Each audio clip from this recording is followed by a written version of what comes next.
Hoje estamos aí, enfrentando já o último domingo do mês de novembro, já chegando no final do ano.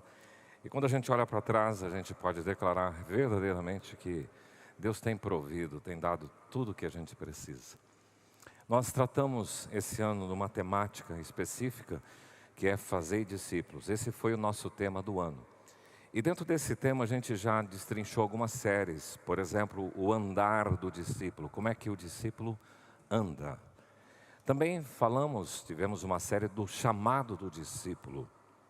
Uma terceira série foi discípulos empreendedores. E a quarta série que fechamos, discípulos proféticos no mundo caótico. Hoje vai ser a nossa última reflexão sobre essa temática do ano, fazer discípulos. E eu espero que esse tema tenha contribuído para o seu coração, no sentido de forjar em você um verdadeiro discípulo de Jesus.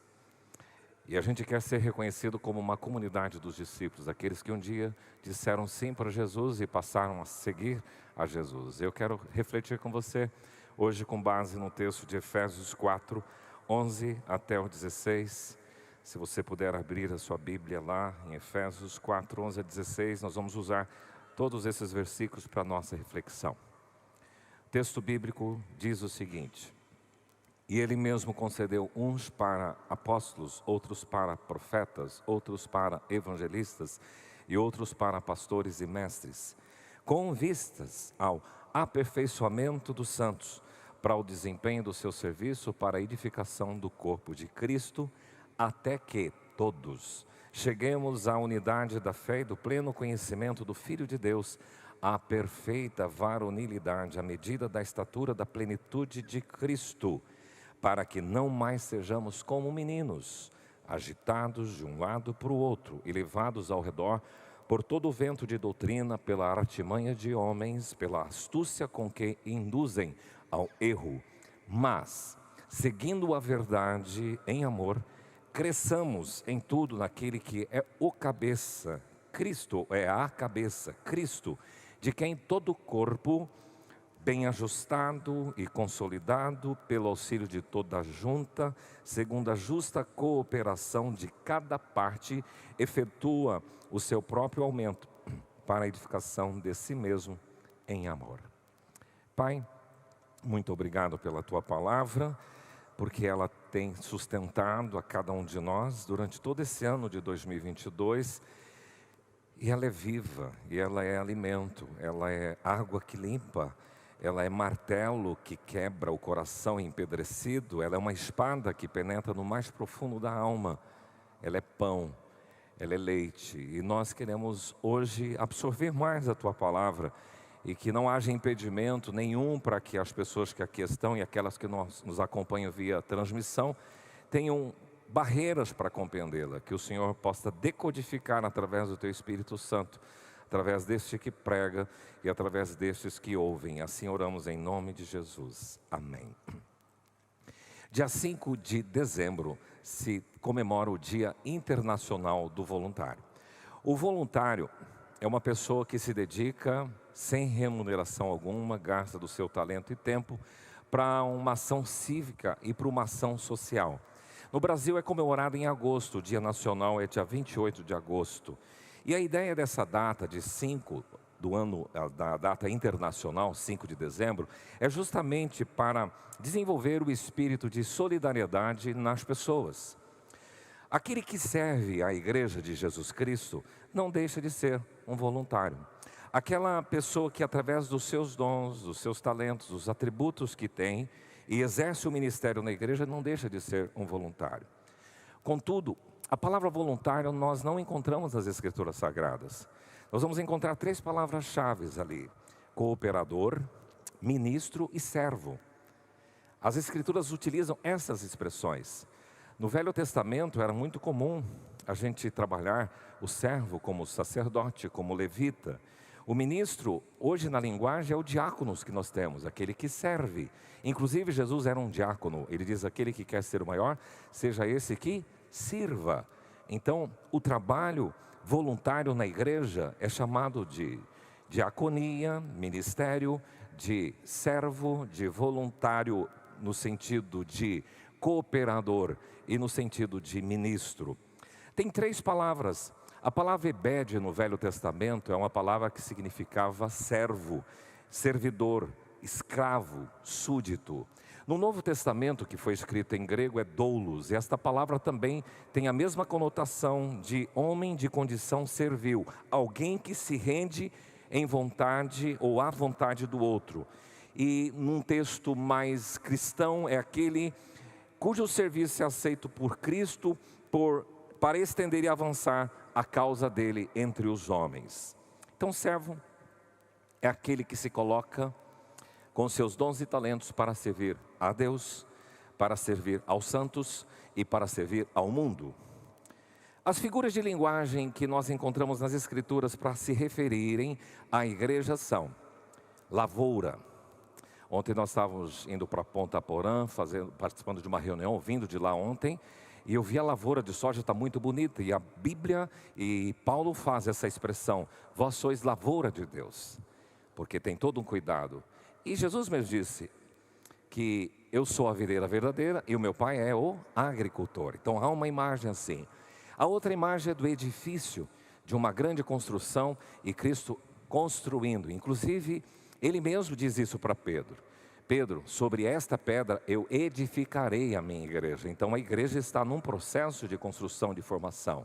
Mas além da ideia de lavoura, além da ideia de edifício, você vai encontrar uma referência à família, à noiva. Você vai encontrar também a ideia de corpo. E diz que Cristo é a cabeça e todos nós somos membros desse corpo. A igreja foi instituída pelo Senhor Jesus com alguns propósitos. Pelo menos 3 eu quero enumerar. Primeiro, é ser agência do reino de Deus na terra. É como que uma embaixada, a embaixada americana no Brasil, se você entrar na embaixada americana, você está em solo americano. E você, Igreja de Jesus, vocês estão representando a embaixada celestial no mundo. Então, o primeiro propósito da igreja é ser uma agência do reino de Deus. O segundo propósito é congregar os filhos de um grande pai. Eu sempre me recordo quando falo disso, de que aos domingos, há muitos anos atrás, na minha infância, era de nos congregar na casa do avô, do pai da minha mãe. Então os filhos reuniam-se lá na casa do vô Moisés e tinha sempre o frango assado, a macarronada, a maionese, uma tubaína e depois o pudim gostoso da avó Elce. A gente tinha prazer de estar na casa do pai. Os filhos de Deus se reúnem na casa do Pai, você vem aqui com este propósito. Então é propósito da igreja reunir os filhos de Deus com todas as suas diversidades para celebrar ao Pai. Mas a terceira missão que você tem como igreja é proclamar as virtudes daquele que chamou vocês. Quando vocês amanhã vão entrar no seu ambiente de trabalho, na sua universidade, vocês vão para a sua casa, vão para a sua vizinhança, para o seu condomínio, para a oficina mecânica, vocês têm que parecer com Jesus. As pessoas têm que olhar pela sua atitude, pelo seu comportamento e pela forma como você age, que há algo diferente. Você está vivendo em você o Cristo que precisa viver em você. Então nós precisamos resgatar essa ideia de fazer discípulos comprometidos com a edificação da igreja. E é esta ideia que nós queremos tratar nesta reflexão de hoje. Queremos discípulos comprometidos com a edificação da igreja. Vocês já ouviram uma definição distinguindo comprometimento de envolvimento? Há muitos anos atrás eu ouvi isso, e esse personagem utilizou 2 animais, o porquinho e a galinha. Para se fazer um omelete, 2 produtos básicos, dentro principalmente da culinária americana, ovo e bacon. Pois bem, a galinha, ela se envolve com o omelete, ela fornece o ovo.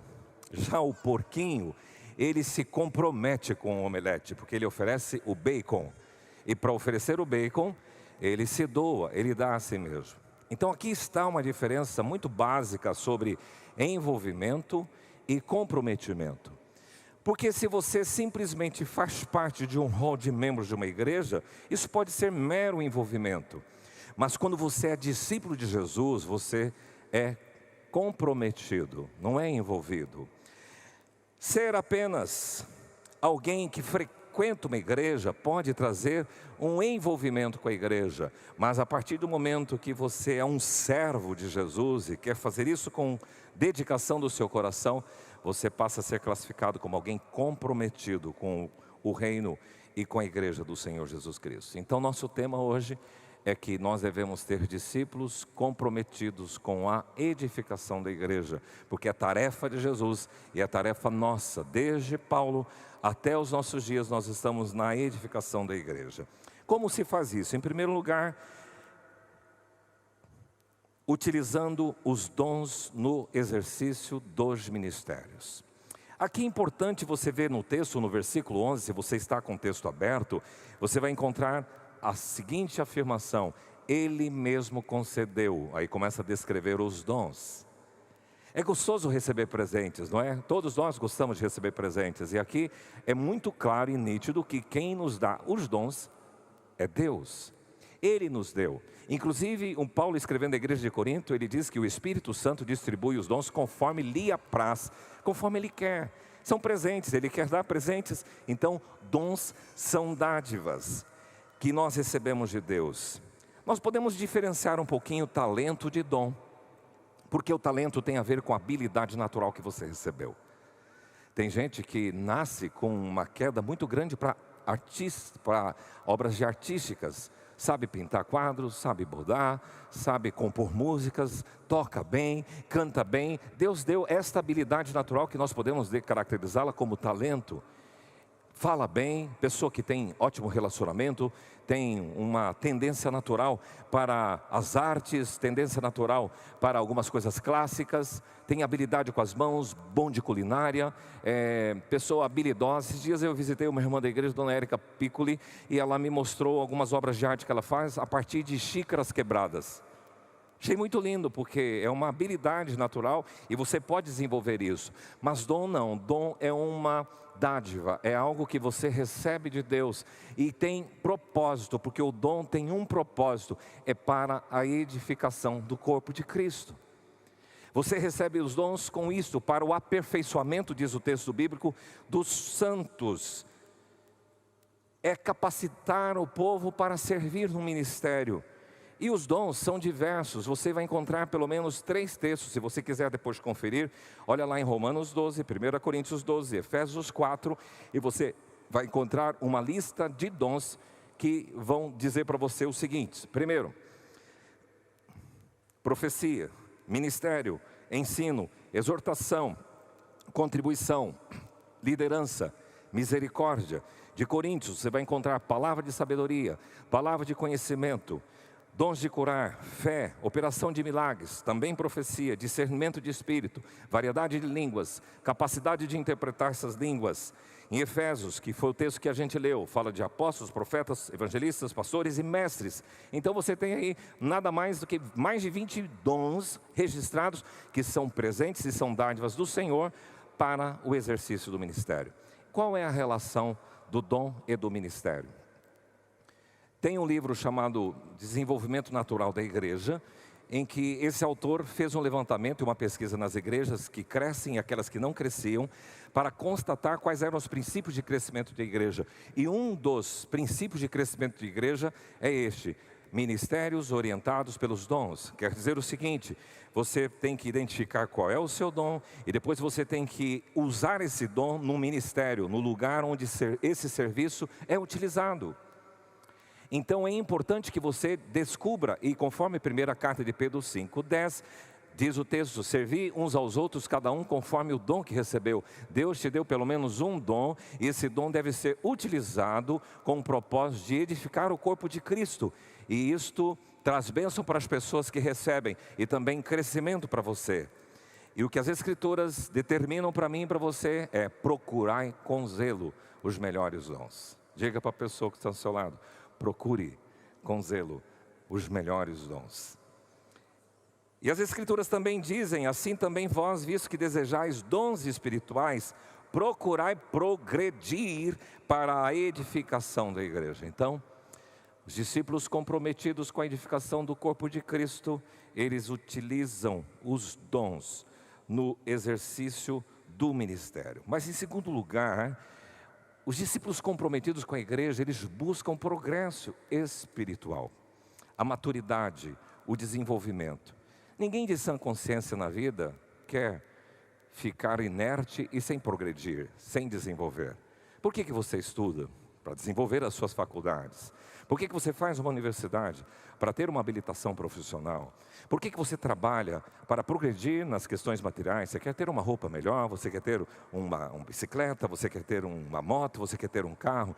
Por que você se especializa? Por que você quer crescer profissionalmente? Para você dar uma casa melhor, um conforto melhor para a sua família. E é certo? Certo. Tem uma coisa que a gente confunde muito, é ambição e ganância. Qual é pecado? Ambição ou ganância? Qual que você acha que é pecado? Ganância. A ambição, ela não é pecado. A não ser que você comece a querer muita coisa e atropelar todo mundo e se torna ganância. Mas a ambição é um desejo de progredir, de melhorar. Isso tem várias facetas da sua vida, então é legítimo esse desejo de você querer progredir, de você poder ter uma ambição de algo melhor para você, para sua família. Agora, esse texto nos fala desse desenvolvimento e desse progresso espiritual, porque ele diz, até que todos cheguemos a. E ele começa a descrever. Então não é uma ideia de progresso apenas para uma classe privilegiada, um grupo seleto de pessoas. Aqui ele está dirigindo uma carta à igreja e dizendo, até que todos vocês cheguem à unidade. Então ele menciona que o progresso tem que ser algo querido, desejado, almejado por todas as pessoas. É uma busca, é uma entrega, um empenho pessoal. Todos cheguemos, para que todos aqueles que fazem parte do corpo de Cristo cheguem. Então é importante você ter essa consciência do buscar o aperfeiçoamento, o progresso e a maturidade espiritual. Agora ele cita aqui nesse texto, e você pode ver aí a partir do versículo 13, quais são as evidências de um progresso espiritual. Primeira evidência que está aí no texto, unidade de fé. A pessoa e o discípulo que está progredindo, está procurando o crescimento e a maturidade, ele tem unidade de fé, ele não trabalha segmentado. Ele trabalha na mesma disposição mental, na unanimidade, no consentimento, na coesão do permanecer unidos e juntos. Por isso que o discípulo de Jesus, ele tem prazer de estar congregado. Estamos todos congregados aqui, certamente abençoados também. Teu Espírito irá derramar, tua igreja forte edificar. Então você está congregado com esta proposta de unidade, de fé, de crescer. Mas ele continua, uma segunda evidência de alguém que está crescendo é de perfeita varonilidade e de pleno conhecimento. O pleno conhecimento tem a ver com conhecer a Cristo. Paulo diz assim, eu considero todas as coisas da vida perda, refúgio por causa do conhecimento de Jesus. Nós precisamos progredir no conhecer a Jesus. Agora, você conhece a Jesus na comunhão com Ele. Você conhece a Jesus na comunhão com a sua palavra. Hoje à tarde eu estava escutando muitas reportagens sobre Israel e aprendendo algumas coisas sobre, por exemplo, hoje falava numa reportagem lá de Israel, nas cavernas de Qumran, onde em 1947 descobriram alguns manuscritos do Mar Morto, e é importante que você saiba que tinha um manuscrito datado do 1º século antes de Cristo, que era do profeta Isaías, e tudo que está registrado nesse manuscrito datado dessa data bate com o nosso texto de hoje. Isso é uma testificação arqueológica para me dizer que a Bíblia não foi misturada e mexida, porque Deus fez o jeito de preservar as escrituras sagradas. E aí essa pessoa estava dizendo que quando Deus diz que o coração de Faraó endureceu, quer dizer que foi pesado. E aí ela explicou por quê. Porque havia uma tradição no Egito que o faraó, o príncipe, tinha uma balança que se ele morresse e se pesasse o coração dele, ele ia para um lugar fora do paraíso, mas se fosse leve, ele ia para o paraíso. É a ideia egípcia. E aí ela disse, então, justamente isso, pesado, como Daniel disse para o rei babilônico, pesado foste na balança, foste achado em falta. Então é importante você entender que o crescimento se dá através das escrituras, de encharcar a sua mente com as coisas de Deus. Por isso que é importante você estar em comunhão, trazer seu filho. Nós precisamos encharcar da palavra de Deus, isto é, pleno conhecimento.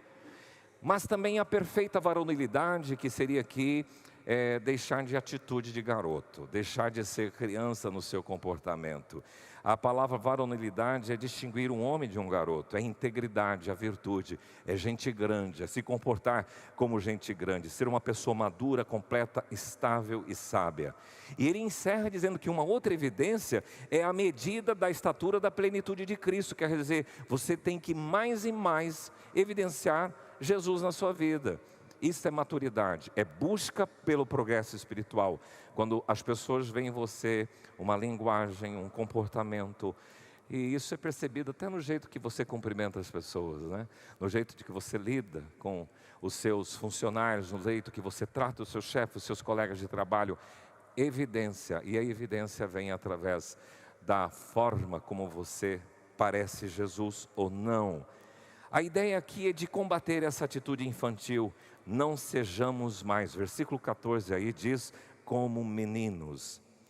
Então vamos lá comigo, acompanhe meu raciocínio. Discípulos comprometidos com a edificação da igreja. Primeiro, utilizam os seus dons no exercício do ministério. Segundo, buscam o progresso espiritual. Em terceiro lugar, eles tomam cuidado para não desviar. Eles fazem isso, os discípulos comprometidos, cuidando para não ter desvios, para não haver desvios. O versículo 14 diz, não podemos ser como meninos, agitados de um lado para o outro, levados ao redor por todo o vento de doutrina, pela artimanha dos homens e pela astúcia dos que induzem ao erro. O comportamento do menino aqui é descrito com 3 palavras que eu diria. Primeiro, agitado de um lado para o outro é inquietude. Não para quieto, esse menino não para quieto. Vocês já ouviram essa expressão? É isto, o menino é assim. E a pessoa imatura espiritualmente, ela também não para quieta. E é comum ver isso, né? Tem gente que não está satisfeita com nada. Hoje a gente fala que tem as igrejas self-service. As pessoas vão numa igreja, tá legal, gosto disso, gosto daquilo. Enjoei, vou para outro restaurante, para outra igreja self-service. Eu chego lá, essas são pessoas inquietas, que não têm convicção.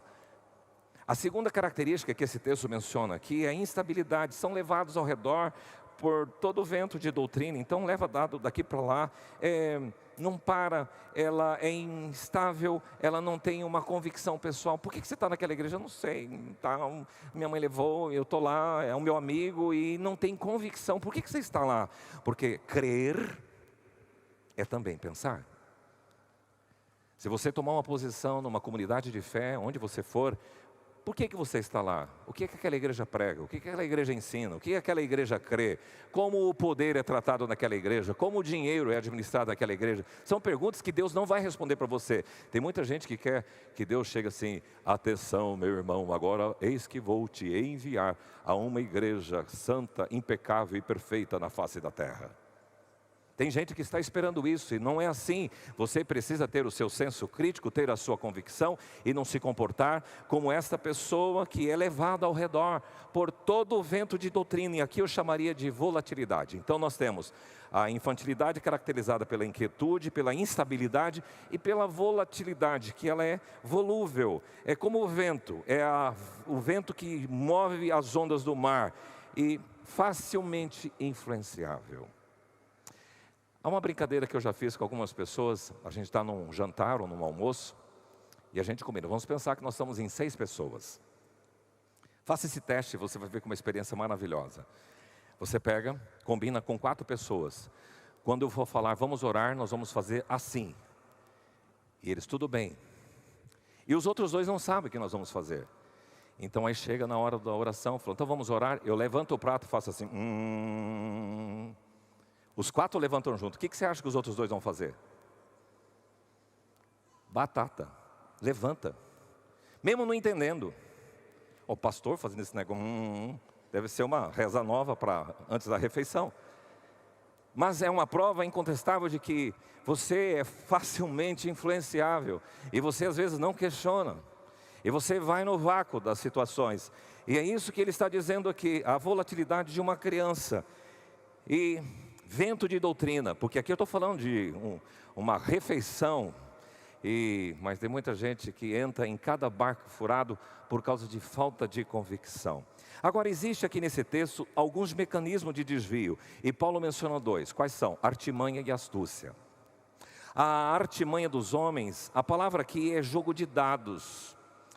Jogadores que algumas vezes enganavam e defraudavam seus companheiros de jogo. Em São Paulo, de vez em quando você está andando lá, isso era muito comum na década de 80, 90, na praça, 25 de março, na Praça da Sé, na Rua São Bento, na Líbero Badaró, alguns lugares do Centro Velho, e algumas pessoas estavam numa caixinha, mexendo com alguns negócios, uns dados, e ali eles ganhavam e roubavam as pessoas, porque eles tinham uma forma astuta, uma artimanha que eles tinham, jogadores de dados.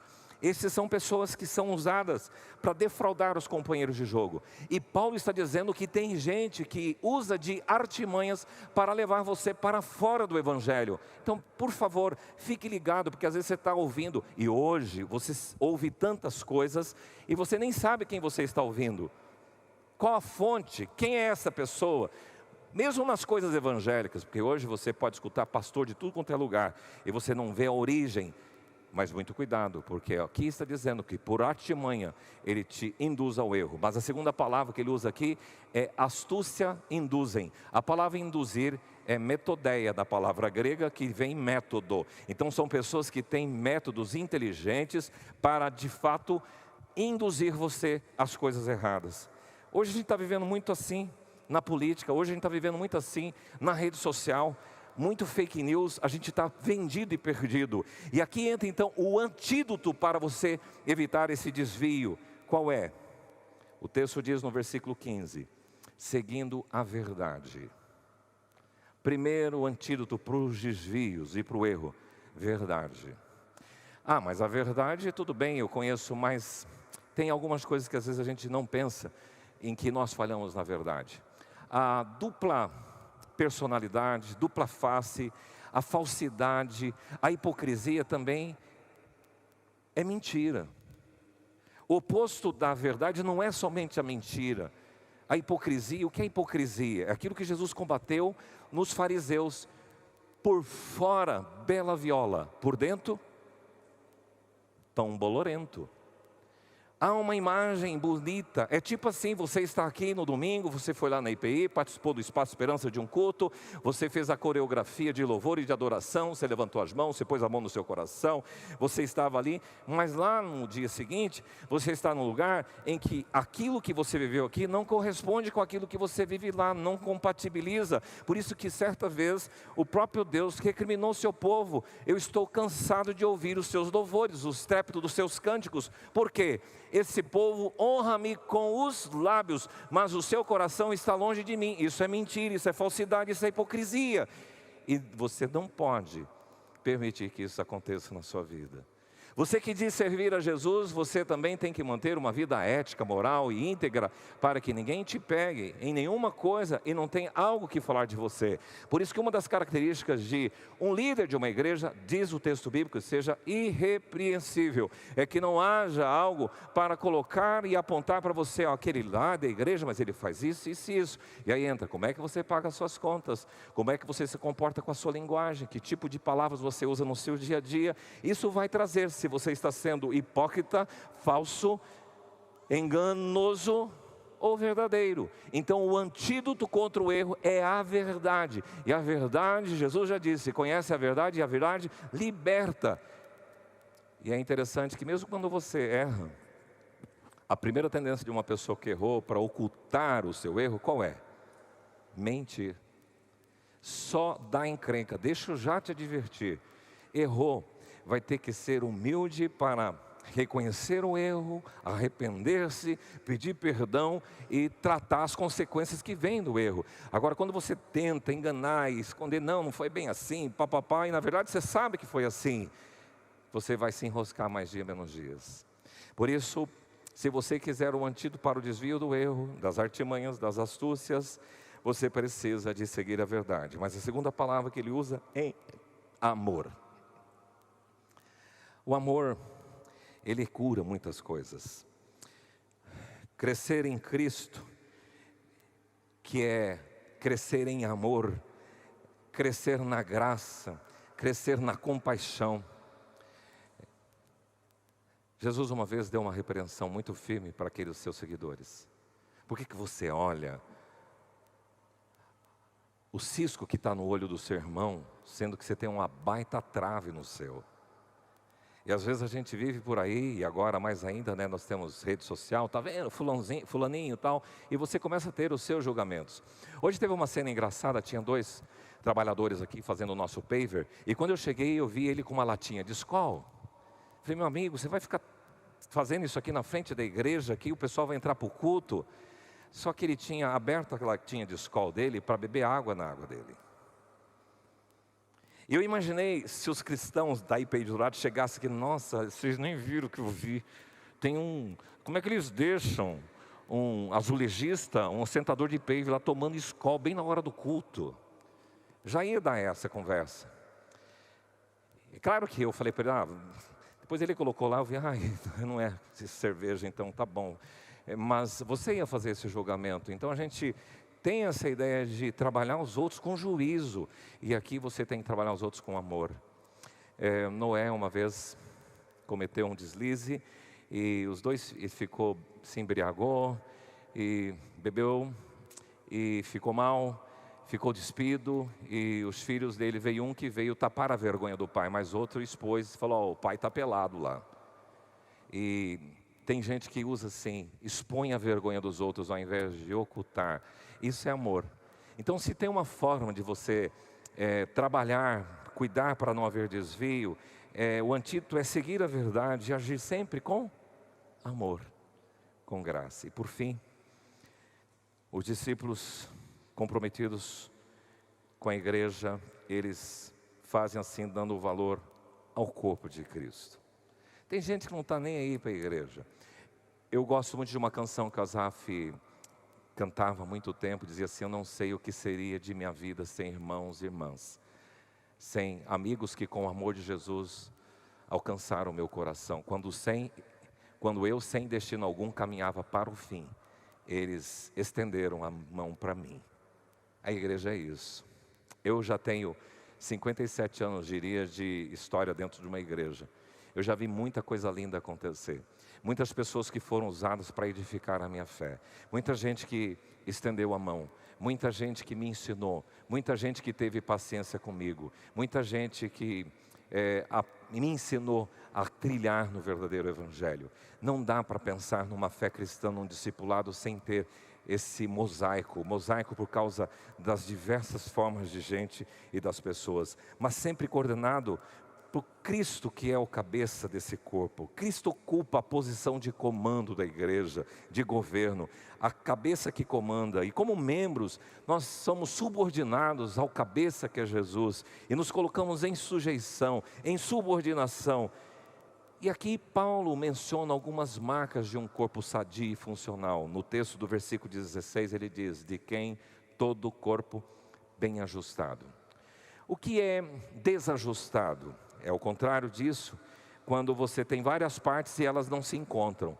A palavra aqui, ela tem a ver com montar, colocar juntos os diversos componentes, as diversas partes, os membros do corpo, e dar uma ideia de tudo definido e ajustado, de encaixado. É uma integração de todas as partes. É isso que o Espírito Santo faz. Na comparação do corpo de Cristo, ou da edificação como um prédio, uma edificação, um edifício, você assenta o tijolo com a argamassa.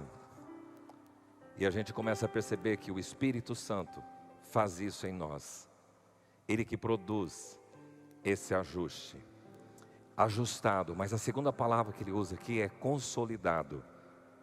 Consolidado pelo auxílio de toda a junta, é agregado. Hoje entrou uma irmã que está participando aqui do nosso culto, fez uma cirurgia aqui no menisco, e vocês sabem que para grudar esses ossos, daqui de cima e de baixo tem uma cartilagem. O Claudemir está mancando e está com problema nessa cartilagem. Então, esse papel de fazer essa junção é a consolidação que esse texto bíblico diz, é provisão, suprimento, conexão, laço que Paulo utiliza. Então você tem que entender a importância do corpo de Cristo, para os ajustes, para a consolidação. Mas o texto aí também diz, segundo a justa cooperação de cada parte. Graças a Deus, a sua mão direita trabalha para o seu corpo inteiro. A sua mão esquerda trabalha para o seu corpo inteiro. Já pensou se ela tivesse assim, eu não quero, só vou cuidar do meu lado direito do corpo. Hoje eu acordei de lua, eu não quero, só quero cuidar da cabeça. Sua mão só cuidando da cabeça, não. Aqui diz justa cooperação. Hoje de manhã, eu e Neia caminhávamos fazendo a nossa torre de oração. E tinha ali, perto de Imaculada, uma árvore com muitas folhinhas ou flores no chão. Mas eu vi uma formiga carregando uma flor maior que ela, e sozinha no meio de um monte de outras flores caídas no chão. Interessante que a expressão aqui é de que talvez todo o formigueiro devesse estar junto ali para a gente trazer mais víveres, mais alimentos para o nosso formigueiro. Mas eu vi uma formiga, e às vezes a gente vê pessoas assim. Graças a Deus por essas pessoas. Lembra daquela imagem da pessoa que foi para o mar e tinha muitas estrelas do mar na praia, e ele jogava sempre as estrelas do mar para dentro do mar, para elas viverem. E alguém viu e falou: você vai ficar louco, tem muitas estrelas aqui fora, como você vai salvar? Falou: mas para essa vai fazer diferença. Esses dias eu estava lá em Salvador e tinha o projeto Tamar, que mexe com tartarugas. De repente 2 meninos, ou um moço e uma moça, biólogos, tinham umas estaquinhas na beira do mar. E aí de repente eles vieram com um balde e começaram a cavar. 120 ovos uma tartaruga põe. Aprendi muita coisa naquele dia. E os ovos eclodem e eles vão para o mar, as tartarugas vão para o mar. Mas aquelas que não, e eles cavaram, saíram várias tartaruguinhas que não saíram sozinhas e precisou da ajuda dessas pessoas. Isto é cooperação. Cooperação dessas pessoas para que tudo funcione. E o texto diz, para que seu próprio aumento, o corpo fazendo isso, ajustado, consolidado, cooperando, ele tem aumento. Dentro do princípio de crescimento da igreja, que já fiz menção, um corpo saudável cresce. E aqui vocês estão com uma igreja um pouquinho mais ampla, mas nunca foi propósito nosso, nem da liderança, nem do pastor da igreja, nós queremos ser uma igreja grande em Dourados. Não. Nós queremos servir a Jesus com seriedade. Mas se somos um corpo saudável, o crescimento naturalmente vem. Agora deixa eu combater uma outra ideia que surge nesse processo. Eu não gosto muito de igreja grande, eu quero uma igreja pequena. Tá bom, é isto, tem as células dentro daqui dessa comunidade, você pode congregar. Mas é muito mesquinha essa afirmação, porque para a igreja que você vai, que você quer uma igreja pequena, você quer que ela não cresça? É essa a sua ideia? Ela é bíblica? Não é. A igreja apostólica, 120 pessoas reunidas no dia de Pentecoste, depois do mover do Espírito Santo, 3.000 pessoas, depois 5.000 pessoas. Você acha que isso é ruim? O que nós não podemos perder é a comunhão de uma igreja pequena. Como se faz isso? Através do quê? Dos grupos pequenos. Por isso se envolve em células, é por isso que a gente encaminha. Mas o corpo saudável, ele cresce. Por isso que efetua o seu próprio crescimento em amor. Meu querido, dê o devido valor à igreja. E quando você faz isso, é você entendê-la como corpo de Cristo. Quando vocês entraram hoje aqui, vocês viram lá no fundo várias mesas. São estandes que a gente montou, rede ministerial hoje, para que você conheça alguns dos ministérios. Nós temos 24 ministérios, ali 18 estão representados. O ministério é o lugar onde você vai servir. O dom é o que você tem para servir dentro daquele ministério. Você vai encontrar lá, da minha direita para a esquerda, Ministério de Visitação. Nós temos todas as semanas, todos os dias, além dos pastores, nós temos gente que sai dessa igreja para visitar enfermos, visitar pessoas afastadas, visitar pessoas que têm necessidades. Se você é uma pessoa que gosta de fazer isso, procure informação lá. Ministério do Estacionamento, parece uma coisa simples, mas são pessoas que fazem o quê? Colocam o seu tempo, chegam mais cedo, coloca esse uniforme, fica lá para receber você com alegria e encaixar os seus carros. A propósito, deixa eu fazer uma crítica para nós. Tem gente que vai estacionar o seu carro no estacionamento e deixa um espaço, quase que metade de um outro carro. Você está comendo espaço do outro. Aprenda a estacionar, meu querido. Deixa só espaço de uma porta para abrir, para não machucar o teu carro, tá bom? Senão a gente vai tirar foto e depois botar ali no telão para ver a placa certinho de quem que é e ajudar você. Estou brincando. Diaconias são pessoas que trabalham no aspecto social. pessoas que cuidam da assistência, casa de recuperação, também cestas básicas. A igreja distribui em média mais de 40 cestas básicas por mês. Você pode se envolver. Integração, essas pessoas que recebem você, que depois no final dos cultos os visitantes passam lá. Ornamentação, que cuidam, decoração. Esse ministério tem que trabalhar, às vezes tem muito recurso, né? Sabe como a gente faz os recursos da nossa ornamentação e decoração? A gente fez um casamento, o pastor fez um casamento no sábado, já articula com o decorador, para que no domingo a gente traga tudo para a igreja. E aí a irmãzinha vai lá, pega o seu carro, vai lá, passa no ambiente do casamento e traz para cá. Eles vão perder mesmo? Vocês acham que eles dão as decorações lá do casamento de flores, sim ou não? Claro, não vão usar. Então, mas é um ministério, tem que alguém acordar cedo no domingo, vir deixar preparado.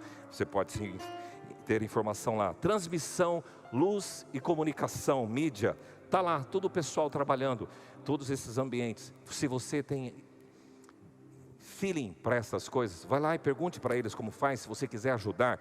Evangelismo nas escolas, nos faróis, no shopping, nós temos um grupo lá para te dar informação. Teatro, vocês viram, foi falado sobre dízimo e oferta hoje com teatro, isso grava. Fantoches, é um ministério que a gente quer ter. Quando eu era criança, eu gostava muito de ouvir histórias da Bíblia com fantoche. Rede Kids, precisamos de voluntários para ajudar a trabalhar com crianças.